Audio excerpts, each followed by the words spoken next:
Hi. Oh, good. This is on. I'm glad the mic works. My clicker does not work, so I'm going to be kind of hugging the podium. It's not you, it's me. Anyway, so I am Cat Allman. I work at Google. You figured that out. It says so on the shirt. I actually work for two teams at Google, open source outreach. I see there's an entire table of Google Summer of Code people from the past. Great to see you. And also a fairly new team called Google Making and Science. And I'm here today to talk a little bit about how those two groups within Google interrelate. But before that, I want to say thank you. Thank you most especially to the organizers of FOSSASIA. You've done an amazing job. You always do, but still. To all of you for coming, and for the FOSSASIA community, which has provided so many wonderful mentors to our high school and college students who participate in our open source programs. And also a thank you to the Science Center of Singapore.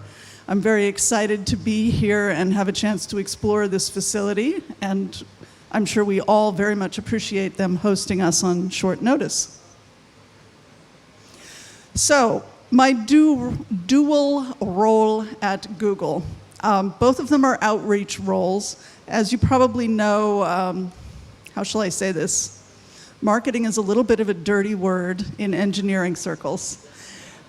But we won't think of marketing as convincing people to buy junk they don't need. What marketing is really about is helping people find information that they need, similar to, or potentially need, or at least would be interested in, similar to, dare I say it, search engines and the internet. And then making and science. But first I'm going to talk a little bit about the open source team. Stephanie Taylor, who now heads up our Summer of Code and Google Code-In programs, is here and is going to tell you lots more about those programs later today. Can anybody else hear that feedback? Am I holding the mic wrong? Am I okay out there? All right, good. I'll quit worrying about it. Thank you. We also perform a certain amount of in-reach within Google to encourage Google engineers to participate in open source projects, to open source their personally created code whenever possible, and also to help them open source Google code, again, as much as is possible. We are a commercial company. We're not going to open source everything, but we do try. We've open sourced more than 900 packages that I know of in the last, well, I've been with the company almost 9 years. And frankly, the pace of open source releasing just seems to keep going. What Harish was saying about has open source won, sure seems to have won at Google. I mean, the company's built on open source, which is why I get to have an incredibly great job, along with my colleagues Stephanie and Helen. The company's built on it. We do our best to give back. But then on the making and science side, what the heck does that mean? The making and science team exists. Please don't submit this to the press, okay?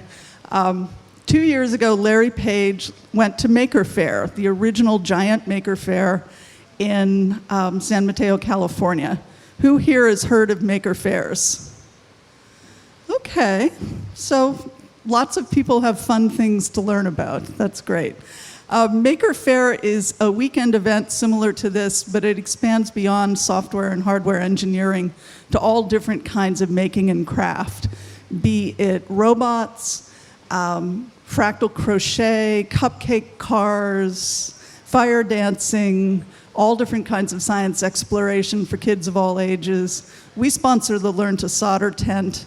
It's a lot of fun if you like making new stuff. So Larry was there a couple of years ago, and he looked around and he didn't really see Google's presence, but he was talking to a man who was there with his child, who was part of a child-based, kind of a Dance Dance Revolution thing.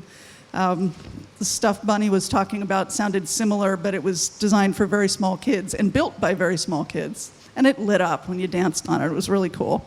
So Larry's talking to this guy, and he finally says, well, what is it you do in your day job? And the man looked at Larry and said, Larry, I work for you. So from this humble beginnings, Larry went to our director, Chris DeBona, the head of open source at Google, and suggested that he'd like to see Google do more to support both the sciences and making for Googlers and their kids, but everybody else too. So we get to have an incredibly fun, open-ended, we get to do the coolest stuff. It's so great. But what does that have to do with open source? Well, to begin with, I share my time. Then we all sit together, and we share a lot of overlap. The first 8 years, I ran something called Science Foo Camp, which is an annual invitation-only conference we work on with Nature Publishing and O'Reilly Media to get the sciences to cross-pollinate across disciplines.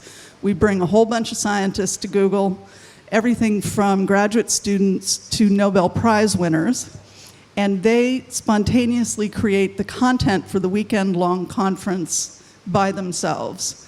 And from this, all kinds of wacky things have happened, like the process to resurrect 2 different extinct species came out of Science Foo Camp. A lot of research papers, academic collaboration, but just bringing people together, bumping up the edges of things. There's a lot of innovation, to use an overworked word, that happens where the edges of things touch and intersect, as with open source. We also do cool things like funding FIRST and other robotics programs, research on STEM education, what actually works at getting kids excited about STEM education. One of the very first things we did was field trip days. We've sent so far 116,000 kids, mostly from what they call under-resourced, AKA poor schools, to science museums by providing them money for lunch and transportation along with the actual cost of the field trip.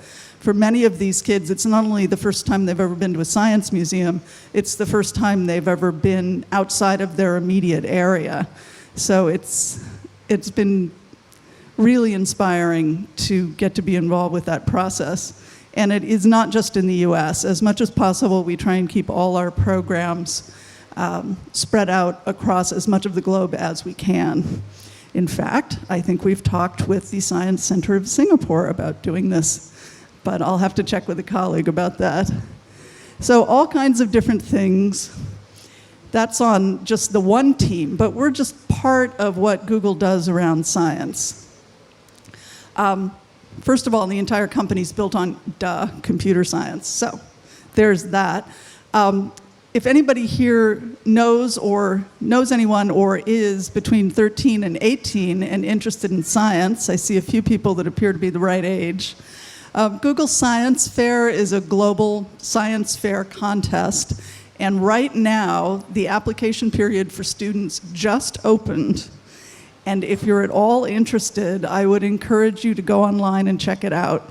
It's some of the stuff that the kids, the wicked smart young people have come up with is so inspiring. It's really world-changing science. And the benefits to the participants, not just the immediate winners, are pretty substantial too in terms of their school and follow-on professional careers. We also have Google Research. Our team used to be a part of that. Now we just got moved around. But anyway, massive open online classrooms, AKA distance learning on an enormous global scale. The research behind the hardware behind that came out of Google Research, along with a lot of machine learning. You may have heard about the Go contest, where the computer just beat a Go master. I'm not actually sure how I feel about that, but anyway, so it goes. You may have heard that Google is now, our parent company is called Alphabet, and Google is one of the companies under that. Other more specifically science-related companies, Google X, the place of moonshots where Google Glass, the Loon, internet balloon, the self-driving car, all came out of Google X. Calico is fascinating. They're working on aging and aging-related diseases. Initially, I believe their focus is on cancer and Alzheimer's. We've got a world-class team of medical researchers, hopefully fixing this using machine learning and the kind of computational science that we excel in to address those problems. Google Life Sciences, now called Verily, they're more focused on health enhancement. You can cure disease, but if you can prevent disease, save a lot of time up front. Makani is fascinating. It's an alternative energy company started by a guy who has a MacArthur grant, who's kind of amazing. They're working on kites. So wind turbines that fly, and through the act of flying, generate power through the friction of the movement of the kite through air. Amazing stuff. You can go online and find out about that. And lots more, including Google Summer of Code. Science has always been a part of open source. And this is illustrated. These are not all, but I didn't want to use 3-point type, because I don't think most of you can read any of those anyway. Out of the 180 open source projects we accepted to be mentoring orgs this year for Summer of Code, 43 plus of them specifically tagged themselves as being science related. Everything from astronomy, astrophysics hardware design, lots of drones, all kinds of things, lots of genomics, open chemistry. That intersection between science and open source has never been, it's never been real. I mean, open source came out of the academic model of building on other people's work, similar to the scientific method. And so the notion that somehow real science and computer science are two different things has never actually been the case. But more so than ever, scientists need computer science in order to more effectively do their work. And they specifically need open source so that they can do it more effectively and more affordably than they can with proprietary software. So I'm going to show you 3 examples of programs at the intersection of open source, open data, open thought, and science. The first one is something called software carpentry. And as I said, with scientists needing to use open source coding, they actually started in 1998 because they saw science students and science professors being hobbled in their research pursuits by the cost of proprietary software to do the computing they needed to do. So they came up with a model where volunteers lead workshops on basic open source technologies such as version control, basic scripting, things like that. And they give these workshops to science students at universities all around the world. Let's see, what did I say up there? 16,000 learners and 500 plus workshops. They're usually 2-day workshops around the world. And it's mostly volunteer-led. And if anybody's interested in doing, I don't believe they've had a workshop in Singapore. So if anybody's interested in that, find me after my talk and I'll put you in contact with the guy that organizes all this. Another thing is something called squishy circuits. Does everybody know about Play-Doh? Modeling clay? Well, this very smart professor at the University of St. Thomas in Minnesota figured out an extremely inexpensive way to make electrically conductive Play-Doh. So you can actually teach kids about electrical circuits using these materials that really cost pennies to put together, though they're very difficult to get through airport security controls, because they do kind of look like plastic explosive. So generally mail them to yourself. Don't take them carry on. But Anne-Marie has, what's it called? It's like Fun Learning Lab, something like that. Her school, she's part of the electrical engineering department, but she also works on the education department to put together workshops to train classroom teachers, mostly at the elementary and junior high level, on how to teach first principles of engineering to students in hopes of getting them interested in STEM. And we were very happy to provide funding so that teachers at school districts that couldn't afford the cost to send the teachers to these workshops could send their teachers and therefore get their kids excited about STEM. And this is an example, which doesn't show up that well, but the Google logo glowing. They're quite fun. You can buy little kits online from squishycircuits.com that have the electrodes and the wires you need and all the instructions about making the Play-Doh. And last but not least of these three projects, okay, I wasn't sure if Justin was giving me the evil eye or not. Okay. Wikipedia. I'm going to go out on a limb and say all of you know what Wikipedia is. Safe to say.